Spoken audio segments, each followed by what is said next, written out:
Hello! Strange accent. This is a video response to the Cinefiles episode about haunted house movies. I'll fix my chair. There we go.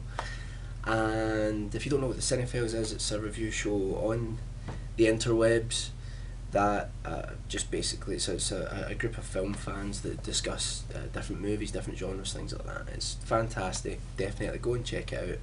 I'll leave a description or a link to their channel underneath here.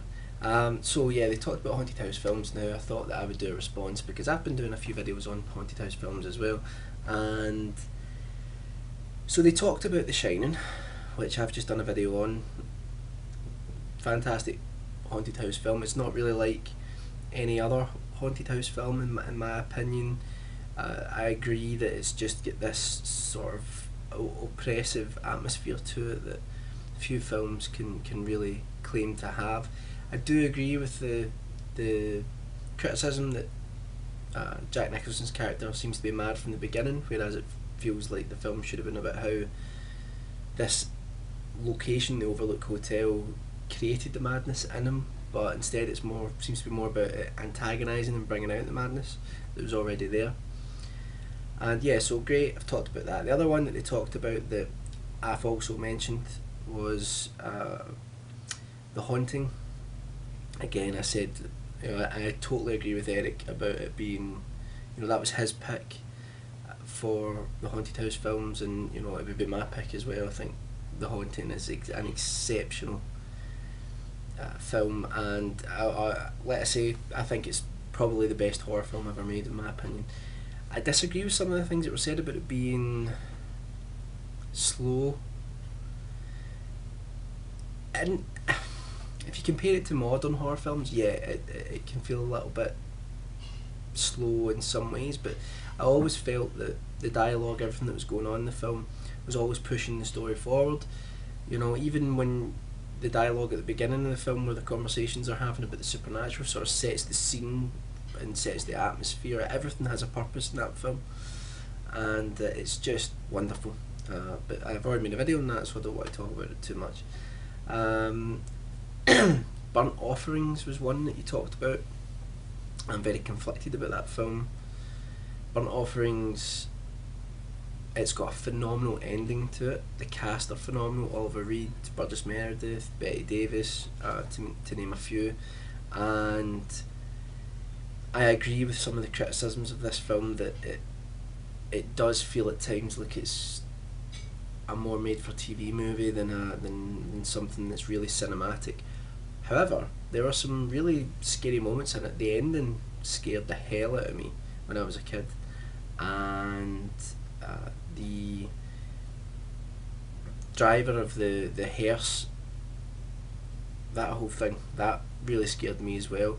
I think, and watching it now, when you've got the Burgess Meredith character, who's obviously a paedophile, and I didn't pick up on that at all when I was younger when I watched it, but now watching it, it's like, yeah, he's really creepy in the beginning of the film, and yeah, I think it's good. I think it's really worth a watch. I think there's some great performances.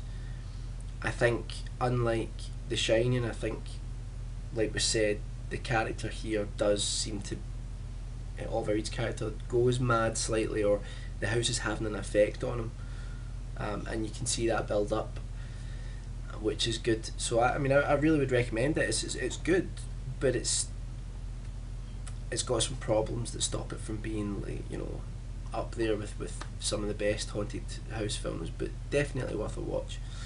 I was really surprised that you didn't talk about a film called The Uninvited. Now, I can't remember what year The Uninvited was made in. I'm going to say about 1945, 46, but I probably have that wrong. I was really surprised you'd never mentioned The Uninvited, and I was really surprised no one mentioned The Innocents either. I think those two films are two of the best haunted house films ever made.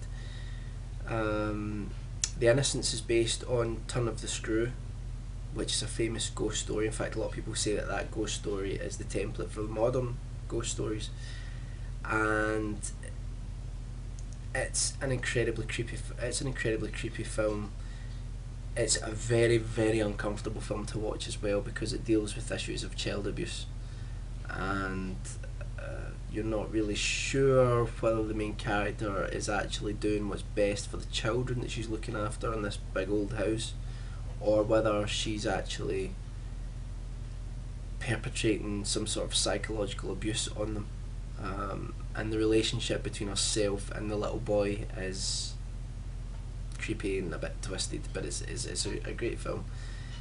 The Uninvited as well, which I would say is like the granddaddy of horror films. The Uninvited is kind of like it's got a lot of 1940s comedy, which is never a bad thing. 1940s comedy's, you know, really great when it's done well. It's got a real feel good film to it, but it does have this feeling to it that there's something terrible lurking in this house. It's just kind of about a brother and sister, if I remember rightly, going renting this house or buying this house, and it's haunted, and they start to try to find out about what's happened there, and there's some real genuinely creepy moments. There's a fantastic special effect in it for an apparition, which for the time you look at it, it's really creepy and it's really well done. So yeah, The Uninvited was great. And you mentioned Legend of Hell House, which I agree, the end of that film sort of tails off, but up until then it is really enjoyable. Roddy McDowall's excellent in it, so that was a good one. I agree with some of you that said Event Horizon is an underrated film.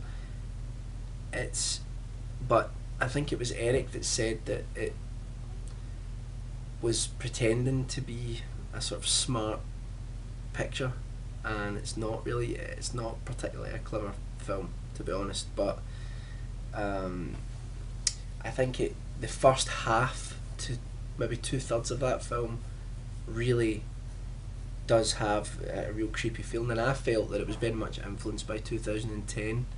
The parts of that film where they're going out to this derelict spaceship, and it's really, really creepy. I think it's worth a watch. I don't think it's a classic by any means, but it's definitely worth a watch. Again, it's a film that maybe gets a bit too in your face towards the end, and it is, I agree with it is like a horror version of Solaris.